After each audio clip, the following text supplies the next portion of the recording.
अस्सलामु अलैकुम वरहमतुल्लाहि वबरकातुहू। आज की इस वीडियो में हम आपको एक ऐसी शख्सियत से मिलवाएंगे जिनकी पूरी जिंदगी हमारे लिए एक मिसाल है। हाजी मोहम्मद रमजान साहब, जो 90 साल की उम्र में भी नमाज को पाबंदी से पढ़ने, कुरान के आशिक और वो इंसान जो दीन और दुनिया को साथ लेकर चलने का बेहतरीन नमूना है। हाजी मोहम्मद रमजान साहब का ताल्लुक एक दीनदार और मेहनती खानदान से है। जिंदगी भर उन्होंने सिर्फ अपने घर वालों की जिम्मेदारियां ही नहीं निभाई, बल्कि मोहल्ले, रिश्तेदारों और दोस्तों के लिए भी हमेशा मोहब्बत का पैकर रहे। उनका हर दिन कुरान से शुरू होता है और नमाज के साथ मुकम्मल होता है।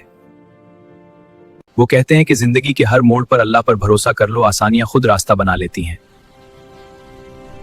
नमाज हो या कुरान की तिलावत, हाजी साहब उसे सिर्फ इबादत नहीं बल्कि जिंदगी का सहारा कहते हैं। 90 साल की उम्र में भी आप मस्जिद की पहली सफ को तरजीह देते हैं। इस उम्र में भी उनकी आंखों में चमक और दिल में ईमान की तपिश।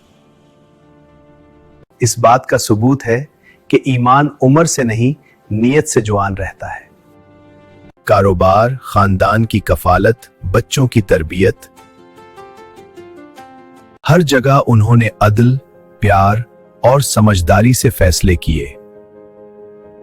उन्होंने सिखाया कि सिर्फ नमाज ही नहीं, अच्छा अखलाक भी दीन है। अल्लाह पाक हाजी मोहम्मद रमजान साहब की उम्र में बरकत दे, सेहत अता करे और उनके ईमान को मजबूत रखे।